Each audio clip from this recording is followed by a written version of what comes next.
Estamos en contacto con Andrés Gallardo Martínez, especialista en pediatría e infectología, docente de microbiología de la UNCO e investigador. Muy buenas noches, Lucy Pisni lo saluda, ¿cómo le va? Hola Lucy, buenas noches, ¿cómo Ahora están? sí lo escucho, me preocupaba, no tenía retorno.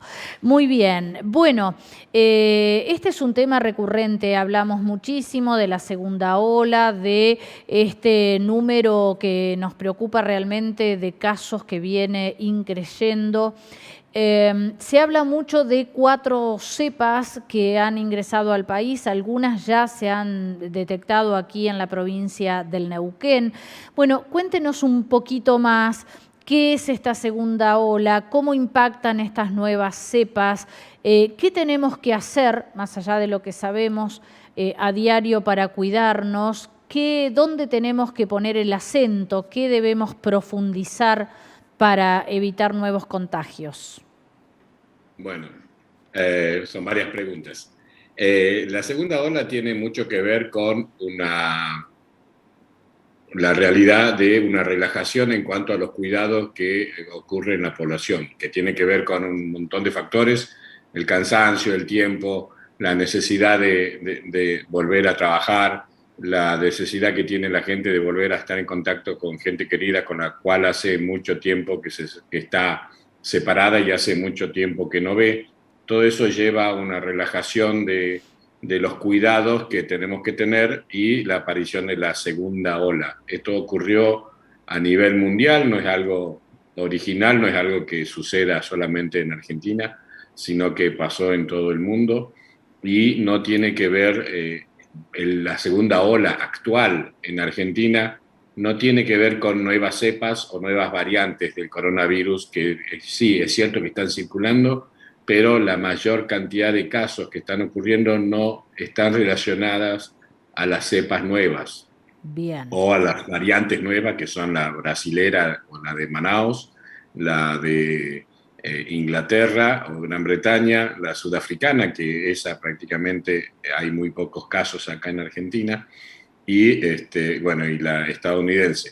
Esas no son la causa, el número de casos actuales no es la causa, no está causado por cepas nuevas o por variantes nuevas, sino simplemente por la mayor tasa de contagiosidad, Bien. ¿okay? Que hay en la población. O Sí. sea, han sido nuestras propias actitudes las que han generado esta segunda ola que ahora nos pone en mucho riesgo.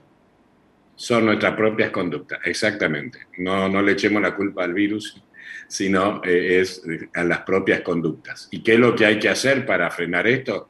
Lo que deberíamos estar haciendo o seguir haciendo desde hace un año. Principalmente, a mí me gusta decir en las reuniones que tenemos, en las charlas que damos, que si todo el mundo usara el barbijo o el tapaboca mal llamado, sino tapa nariz, boca, mentón, eh, en la forma adecuada, nos laváramos la mano y mantuviéramos la distancia entre cuerpos de más de 1,5 metros, no existiría pandemia. Se cortaría sola, porque al no haber posibilidad de que el virus pase de una persona a otra, el virus terminaría muriendo dentro de la persona que está infectada, que no contagia a nadie más. Desgraciadamente lo que sucede es que no se cumplen con las medidas de control, hay una relajación, hay reuniones estrechas, cada uno dice que cumple con su burbuja, famosa burbuja, que creo que fue alguna especie de mala idea hablar de la burbuja, porque cuando la burbuja, se juntan 6 burbujas juntas, ya está rota la burbuja. Entonces, no es una realidad. Si nosotros mantuviéramos las conductas que debiéramos mantener, no habría esta segunda ola, no existiría ese pico. Claro. Yo creo que hay 2 temas que confluyen. Una es nuestra propia irresponsabilidad en no cumplir a rajatabla estas condiciones que además son simples, digamos, de mantener. Pero además usted mencionó por allí el tema de la falta de controles y creo que por ahí pasa también muchísimo Porque uno lo ve, solamente ver pasar un colectivo urbano y ves cómo está viajando la gente a pesar de las normas impuestas de cuidar el espacio, de la distancia, de que puede subir la mitad de la capacidad. No se cumple y eso no lo controla nadie y son esos espacios cerrados el medio más propicio para el contagio. Sí, sin duda.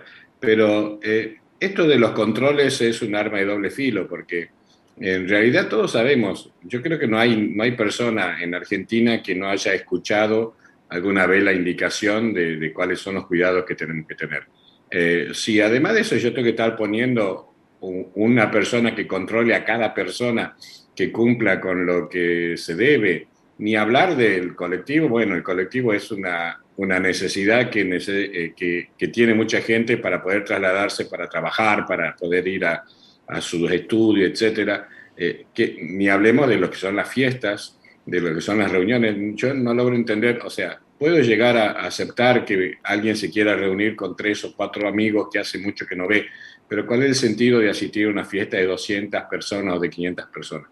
Esos son los grandes focos de diseminación del virus y esos son los grandes focos, porque fíjate que la población que más afectada está en este momento es la población entre los 19 y los 40 años. Esas son las que tienen mayor cantidad de casos, no solo en la zona, sino en todo el país. Desgraciadamente, todavía hay un porcentaje importante de personas mayores de 60, que son las que tienen mayor riesgo de mortalidad, que todavía no accedió a la vacunación, aunque cada vez son menos los que no están vacunados, pero aunque el porcentaje de evolución mala en las personas jóvenes o en el adulto joven, el menor de 50 años, es bajo en cuanto a la gravedad, si hay miles y miles y miles de casos de esa edad, es donde se empiezan a llenar las terapias intensivas con chicos de 25, 28 años, como ya lo hemos vivido, y es lo que uno teme. Estamos protegiendo con la vacuna a los mayores de 80 años en un porcentaje importante en el país, a los mayores de 70 años en un porcentaje un poco menor, y ahora también a los mayores de 60, y se nos están enfermando los menores de Claro. 60 con gravedad y con necesidad de terapia. Claro, pero además muchos de estos jóvenes suelen ser asintomáticos, pero contagian a mayores o adultos que por allí tienen incluso alguna otra patología previa y allí se genera el riesgo mayor de mortalidad. Es así y estamos trabajando mucho también en los sistemas de salud, porque también lo que sucede es que el que se vacuna cree que ya está inmune y que no es riesgo ni para uno ni para otros, y no es así. Fíjense lo que sucede en Chile, que tiene una tasa de vacunación muy alta, mucho más alta que Argentina, y sin embargo está peor que la Argentina en cuanto a lo que es el análisis por millón de habitantes, en cuanto a mortalidad y en cuanto a internaciones. A pesar de estar con una población, el porcentaje de la población chilena vacunada es mucho mayor que la nuestra. Entonces, no tenemos que llegar a eso, porque el hecho de estar vacunado no significa que se terminó el problema y que nos relajemos y que hagamos lo que queramos. Hay que tener cuidado, hay que seguir cuidándose, hay que seguir usando las medidas de protección. Yo siempre doy mi ejemplo, no porque yo sea lo mejor, pero yo trabajé durante un año con personas con COVID, se me murieron pacientes con COVID, atendí pacientes con COVID, y usando las medidas de protección de forma adecuada no me contagié. Bien, hasta que logré llegar a la vacuna y sin embargo, aún vacunado me sigo cuidando con las mismas medidas de protección. Y eso es lo que tenemos que entender, que si hacemos las cosas bien, no nos vamos a contagiar. Y si hacemos las cosas mal, siempre cuando uno indaga en alguien que está preocupado, o la pregunta típica, ¿por qué me pasa a mí? ¿Y por qué hiciste algo mal? Entonces, cuando uno indaga qué es lo que se hizo mal, se lo encuentra. Bien, entonces, el mensaje es, estamos mejor que hace un año, porque al menos vemos una luz allá lejitos, que es el hecho de poder tener vacunada a la mayor parte de la población. Pero sigue muy lejos, porque, digamos, la producción de vacunas a nivel mundial es baja y sabemos que está siendo reservada por los grandes centros económicos mundiales, como es Estados Unidos, el norte de América y Europa, que se quedan con la mayor cantidad de las vacunas. Y, digamos, es difícil acceder a un número de vacunas necesarios como para vacunar a toda la población. Claro. Se habla muchísimo de la vacuna, me gustaría echar un poquito más de luz teniéndolo a usted para que nos dé información certera. Ya de hecho la vacuna no garantiza que la persona no se va a contagiar, es solamente una medida preventiva como cualquier otra vacuna. Ahora, ¿cuántos días hay que esperar una vez que se recibe la vacuna? ¿Cuántos días hay que esperar para que comience a hacer efecto, por llamarlo de alguna forma? Bien, la vacuna lo que hace dentro de nuestro organismo es que nuestro sistema de defensa forme anticuerpos contra el antígeno Spike, que es el famoso, que es el que necesita el virus para unirse a las células para producir la infección. ¿Bien? Entonces, yo al generar los anticuerpos se bloquea ese antígeno y el virus no puede unirse a la célula y por lo tanto no puede infectar. Bien. Eso para que una vez vacunado uno tenga la cantidad suficiente de anticuerpos como para decir que está protegido son 14 a 21 días después de la primera dosis. Bien. Ya con la primera dosis, el descenso de casos de infección en personas vacunadas es realmente muy importante. Llega a ser a menos del 0,27% con la vacuna Sputnik, es decir, que se necesitan casi 1.000 vacunados para que haya 2 enfermos en los 1.000 vacunados.